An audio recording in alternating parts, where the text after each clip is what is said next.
Our gospel lesson today comes from the Gospel of Mark in the 8th chapter. Listen to God's word.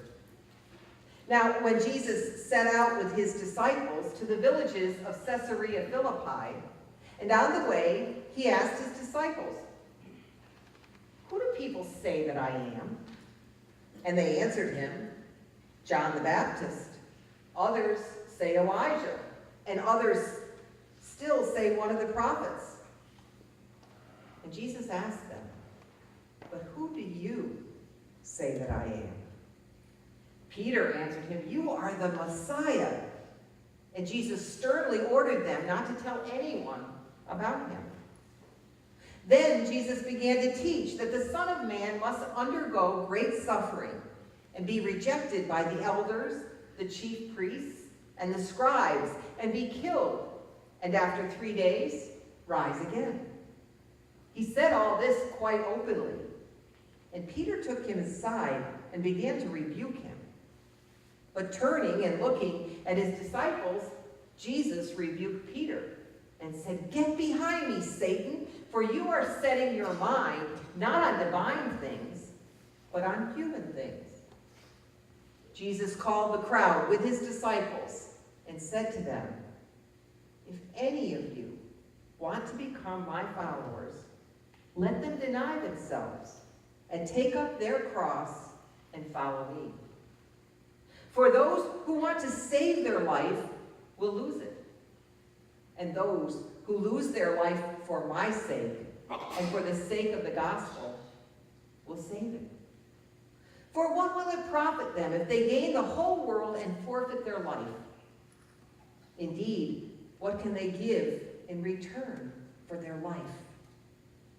Those who are ashamed of me and of my words in this adulterous and sinful generation, of them the Son of Man will be ashamed when he comes in the glory of his Father with the holy angels."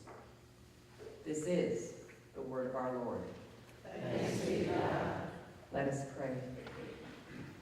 Dear God, do grant that the words of my mouth open the hearts of those who are listening. Fill me with your words and let them reach out and touch the souls of many. Amen. Okay, I'm going to take you back in time. Ladies, can you remember where you were when your husband first proposed to you? Gentlemen, can you remember where you were when you first learned that you were going to be a father? Can you remember where you were when you found out that John F. Kennedy was assassinated? And there are at least 3 people in this room four or 5 people in this room who cannot remember that because they weren't even born, which is really scary to those of us who remember it clearly. Do you remember where you were when you found out Elvis died? Or that the Challenger shuttle blew up? What about where you were when you heard that you got a job promotion? Can you remember where you were when you got the best news of your life? And where you were when you got the worst news of your life? The most ordinary surroundings can seem so much more memorable at times. They get seared into our memories so that 20, 30, 40, even 50 years later, we recall them ourselves and we say to our children, "I remember exactly what I was doing when you fill in the blank." I was wondering that this week when I was reading this passage and studying it in order to preach and preparing. I wonder if Jesus' disciples said that to each other whenever they passed through the villages of Caesarea Philippi. I wonder if for the rest of their lives that particular town was seared into their memories. We read it, and it doesn't mean that much to us today, but it meant a lot. It was a very important moment in the history of Jesus' ministry. You see, it was at Caesarea Philippi that Jesus asked his disciples the most crucial question of all. Who do you say that I am? This is the central question of all the Gospels, the central question really of human history. It's that dividing line that separates authentic faith from passing enchantment. The answer to this question will determine, to a certain extent, the level of commitment that you will have as a follower of Jesus Christ. And so Jesus asked his disciples, as he asks us today, who do you say that I am? So I want you to be thinking about that question a little bit while I give you a little bit of context of this story. Where a question is asked can make a difference in how it's received. For instance, let's go back to our first example of ladies, do you remember where you were when your husband proposed? Let's put it in two different situations. Let's say that your husband asks you to marry him in the middle of changing the oil in his car.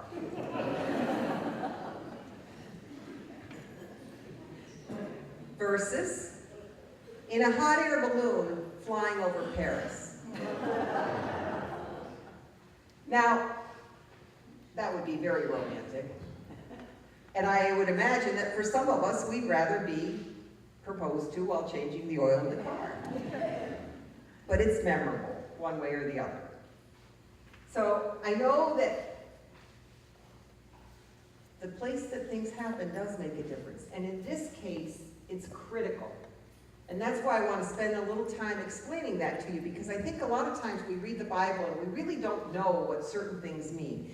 And for Caesarea Philippi, it was in a very important place. You see, overlooking the hill there of the city was a magnificent white temple. And it was built as a temple to honor the Roman god Caesar. Now remember, the people back in those days, pagan people had many different gods. And Caesarea Philippi was no exception to having many different temples and many different gods. The area was also known as the center of worship for the Phoenician god Baal. So many people came to Caesarea Philippi to worship Baal. The Greek god Pan was also worshipped there. And there are many different gods that were located in that area. And there's also a spot in Caesarea Philippi, a cave, where it was said that the underworld lived, the demons. And so there's a particular cave that people used to go and they used to dance outside that cave and they used to call up the demons. Pigs were sacrificed at the altar and then thrown into the lake out in front of that cave. So it was a very multicultural place, and there was a lot going on. So think about that question that Jesus asks, now knowing that history there, because it is a very important question.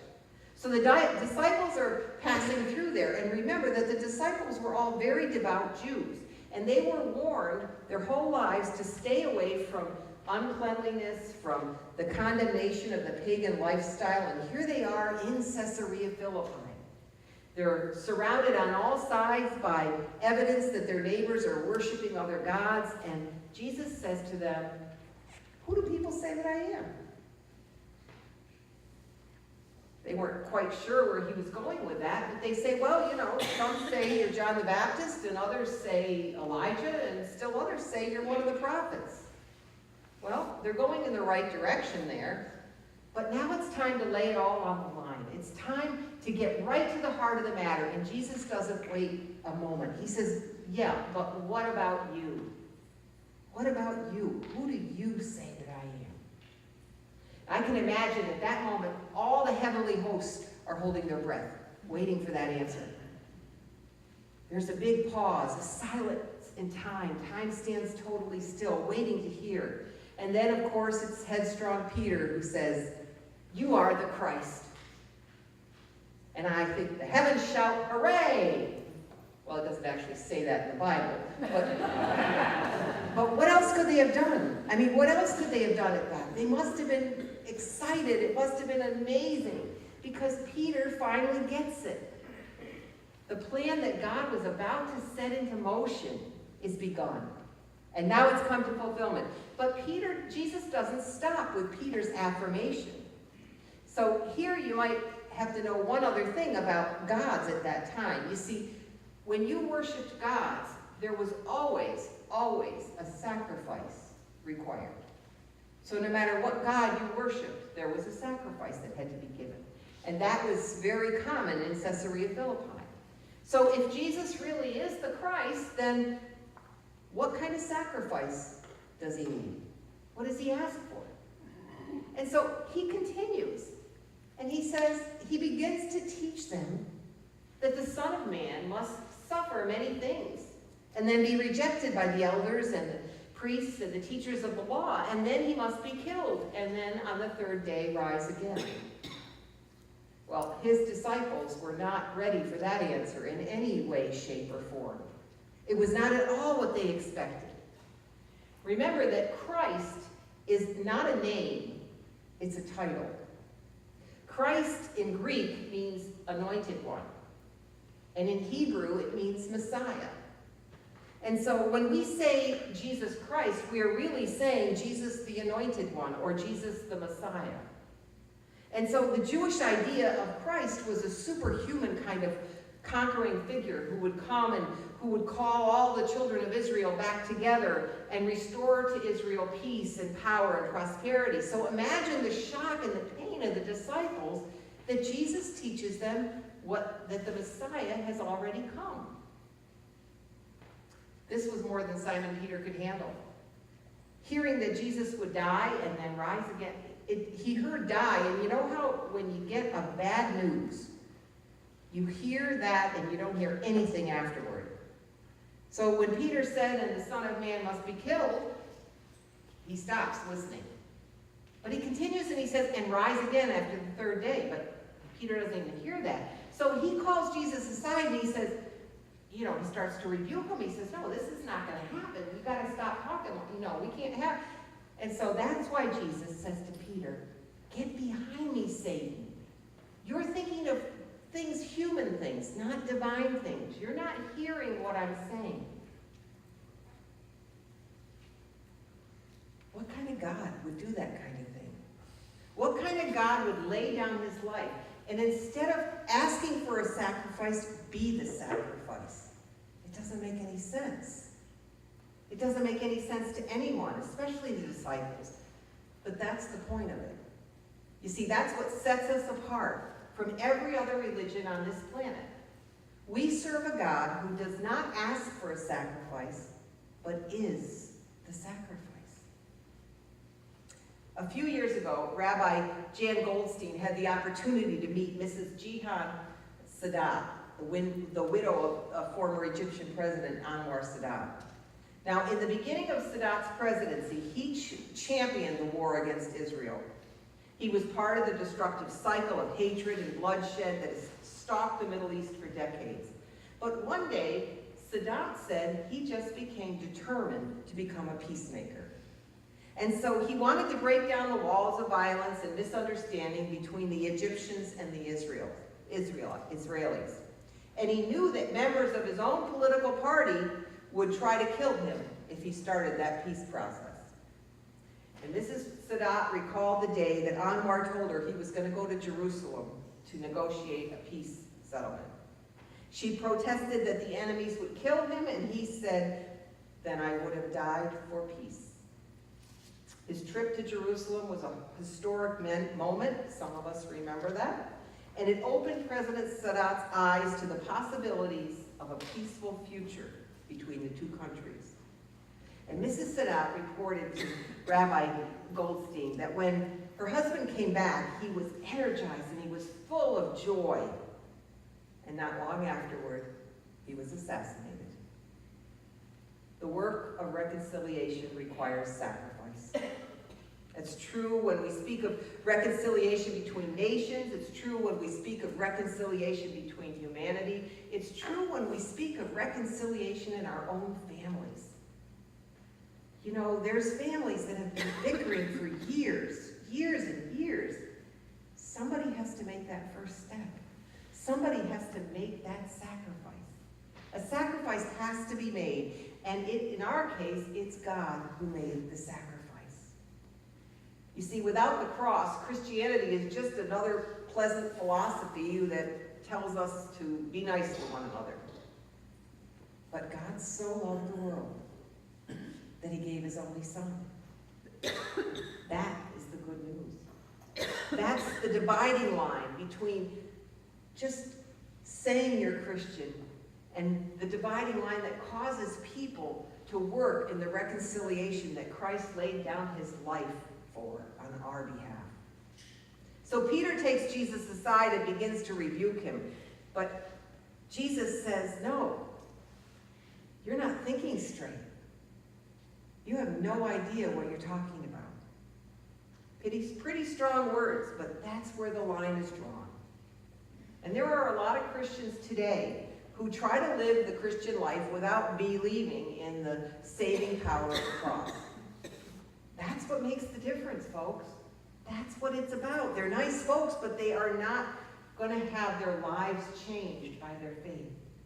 Until you truly understand what that means, until you can even begin to imagine, which I have such a hard time with sometimes, that Christ died for me.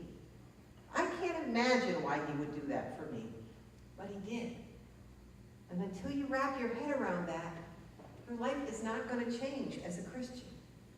So then Jesus calls the crowd and he tells them, if anyone wants to come after me, they have to deny themselves. They have to take up their cross. They have to follow me. And whoever loses their life for my sake will find it. So that's what I mean by the dividing line.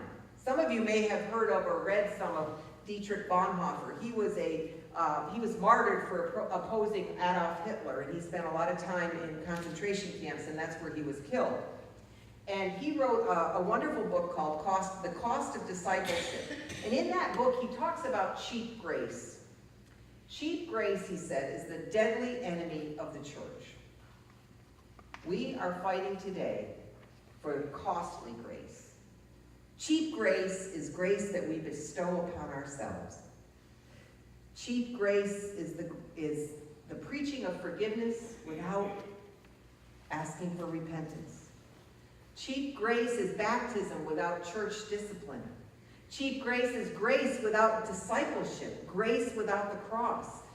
Costly grace is a true treasure hidden in the field, a pearl of great price.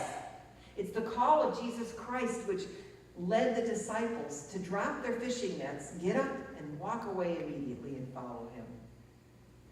Dietrich Bonhoeffer lived that level of discipleship that he taught, and so did Christ. So what does it mean to take up the cross and follow Jesus? What does it mean to live a life of costly grace? During World War II, Aristides Sosa Mendes served as Portugal's consul general in France. Now, he was a very wealthy man. The Mendes family consisted of Aristides, his wife, and 14 children, and they lived in a fine mansion. They had everything they could imagine, wonderful education, and good music training. Because Portugal remained neutral during World War II, Mendes' job would have been very easy had he wanted it to be. He would have lived very comfortably. But as the Nazis advanced across Europe, Jewish refugees from Holland, Belgium, and France began converging on Portugal's consulate and asking for travel visas that would allow them to escape the country. Now, the Portuguese government officially told him and forbade him from issuing any visas to the refugees, even though their lives were in jeopardy in France. But one day, a refugee rabbi and his family confronted Mendes, and Mendes was willing to offer them help, but they reminded him of the thousands more Jews that were in danger. And after his conversation with the rabbi, Mendes retreated to his bedroom where he lay for 3 days and 3 nights without food or conversation. And when he came back out, he said that he heard God calling him and telling him what to do.